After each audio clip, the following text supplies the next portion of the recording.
You thought you were the hero? Well, I've got some bad news for you, buddy, because sometimes NPCs in video games are much stronger than you can ever imagine. So let's take a look at them. As I'm Jules, this is WhatCulture.com, and these are 10 video game NPCs who were totally overpowered.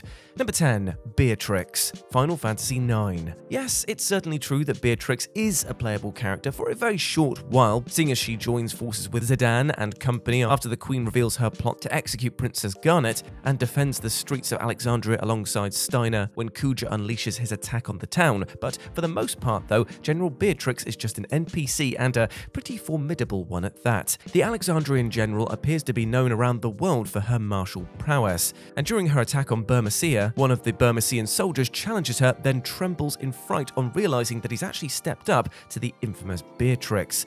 She's also the party's opponent in multiple unconventional boss battles, in which she seems to decide to destroy the party, automatically in a scripted way, with a different flashy move after a certain number of turns has passed. Prior to these battles, she delights in reminding the party what a powerhouse she is. She says, "I once killed 100 knights single-handedly," and also, "To me, you two are nothing more than insects." Beatrix is armed with sword arts that Steiner won't learn until much later on in the game, such as Climb Hazard, or Climb Hazard if you want to pronounce it like that, and the fearsome Shock. And while she is briefly playable, she's also equipped with a suite of white magic, making her one of the most powerful paladins in the entire game. Number 9, the Death Knight, Fire Emblem Three Houses. Fire Emblem Three Houses is one of the most celebrated entries in this long-running strategy franchise. It continues the trend of blending strategic action with a narrative and mechanics that ensure the player truly cares about their characters. They're not just expendable units, they're beloved allies. And early on in the campaign, across whichever route you happen to be taking, you'll encounter the Death Knight. Now, while a lot of the game's foes are rather samey-looking knights, archers, and soldiers, it's clear from the first glance that this is not a foe to be trifled with. His menacing appearance and moniker will make it plain as day. You are not going to just charge in and sweep this guy away. Able to counter melee and ranged attacks alike, with some exceptions of course, and wielding a rather impressive scythe, he's anything but a standard unit. New players will surely be intimidated by the spirit of the fallen that tend to surround his location on the battlefield when playing online. And he's also the only source of dark seals in the game, and special anti-cavalry measures need to be taken against him, depending on the difficulty setting and the point of the game in which he's encountered. In short, don't mess with him. Number 8, Jack Baker, Resident Evil 7. Now, it's one of the most common and predictable horror tropes ever that the villain is rarely actually dead when seemingly vanquished. Right when it seems the danger is past, there they are again, lurching into shot, or their body has mysteriously disappeared, but it was right there in front of you just a moment ago. And Jack Baker is a wonderful example of this concept. Upon first meeting him, he's more monstrous for his humanity. Jack is the most immediately aggressive of the Bakers and the one who haunts Ethan's journey during the early chapters. He's no twisted monster at first, but being crucial to the unfolding plot, he cannot be killed during early encounters, and this allows for various scenarios during which Jack can display just how resistant to damage that he is. For example, the encounter in the garage and that poor police officer culminates in an impromptu boss battle against Jack and his car, which is a particularly nerve-jangling highlight.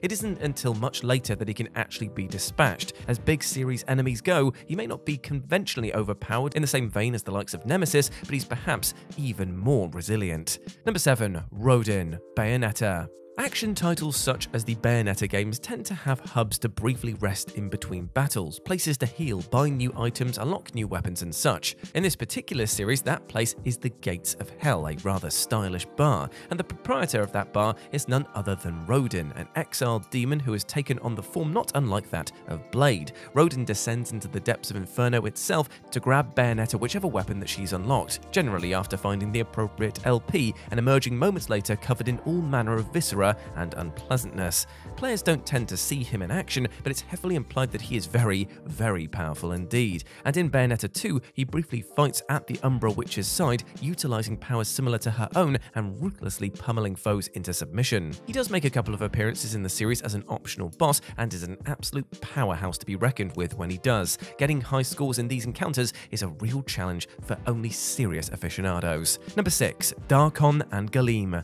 Super Smash Bros. Ultimate.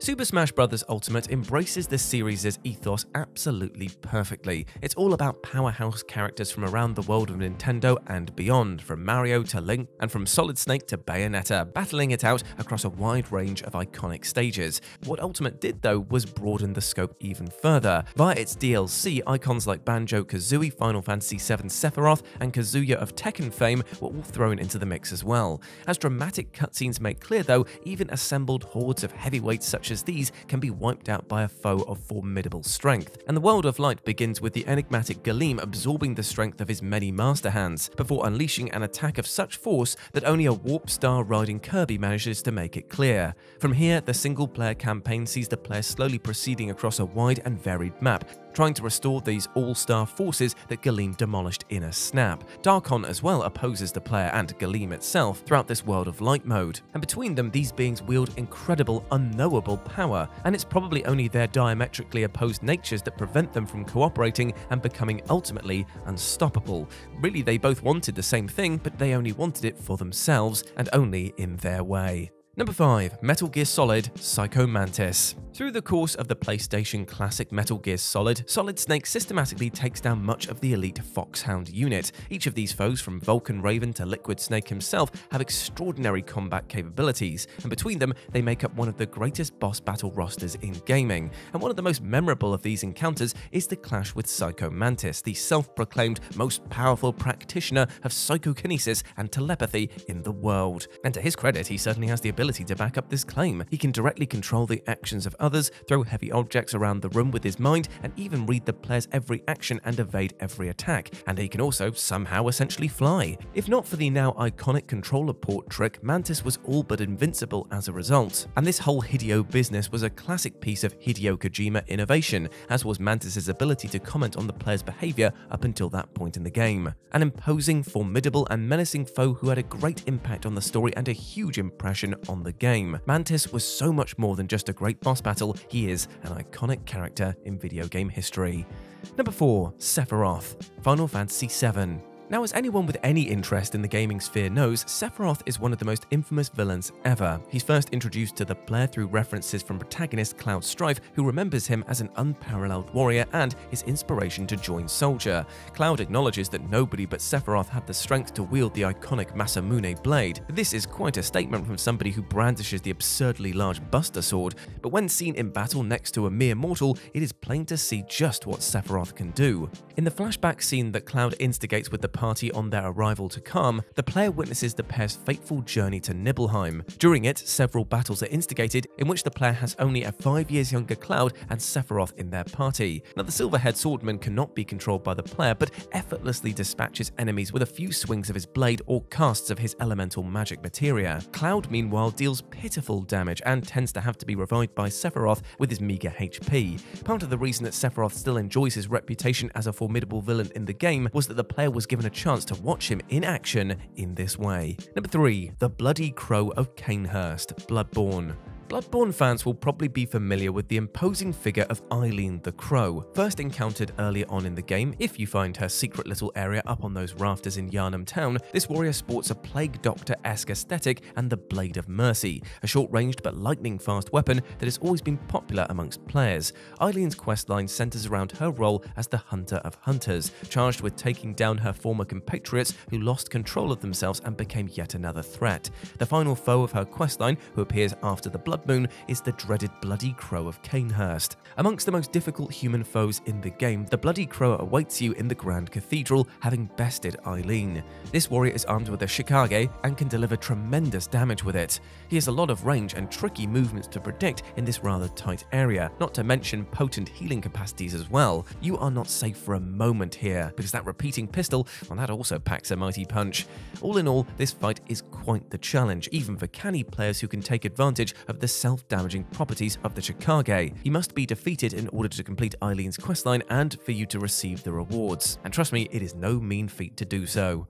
Number 2. The Emmy Robots, Metroid Dread. Intergalactic bounty hunter Samus Aran has faced a wide array of fearsome foes, but none have been quite so formidable as the horrible Emmy machines that are found within the impeccable Metroid Dread. Now, this series is at its best when it's sending Samus out into a mysterious, largely hostile environment. The subtle yet evocative music, the slow and steady sense of exploration via new upgrades, the drip feeding of often nightmarish lore via documents, this formula has been central to some of the greatest entries ever, and is definitely here in full in Metroid Dread, because a unique sense of fear permeates from these Emmy zones, where the Emmy machines roam around, looking for Samus, and the player just knows that going through these areas is going to result in a nerve-jangling experience. Being spotted by one on patrol kicks off a Metal Gear Solid-esque chase sequence, in which only a perfectly timed counter to briefly stun the relentless pursuer saves Samus from an instant death if caught. Eventually she will turn the tables and destroy each and every one of them,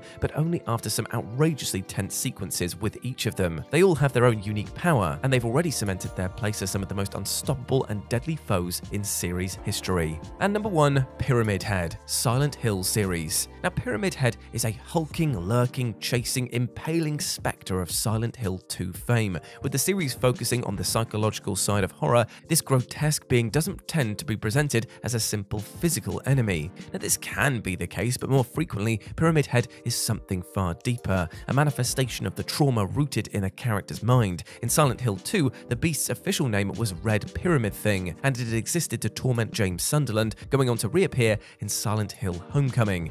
There is almost no defeating a Pyramid Head in conventional battle, though this has been achieved, as with the 2 Pyramid Heads near Silent Hill 2's conclusion, through confrontation and resolution of internal trauma. Formidable, towering foes, our heroes from across the series have faced these creatures in set-piece boss battles that were largely fruitless and almost unwinnable, and they can easily eviscerate anyone with those huge blades, which is terrifying enough, but what they actually represent is somehow even more scary. And there we go, my friends, those were 10 video game NPCs who were totally overpowered. I hope that you enjoyed that, and please let me know what you thought about it down in the comments section below. As always, I've been Jules, and you can go follow me over on Instagram at RetroJ, but the O is a 0, and I hope to see you over there, my friends. But before I go, I just want to say one thing. Hope you're treating yourself well with love and respect, my friend, because you deserve all the best things in life, alright? Like love, happiness, and success. And do not let anything or anyone else tell you otherwise, okay? You are a massive ledge, and I'm waiting to go out there and utterly smash it today. I believe in you. As always, I've been Jules. You have been awesome. Never forget that. I'll speak to you soon. Bye.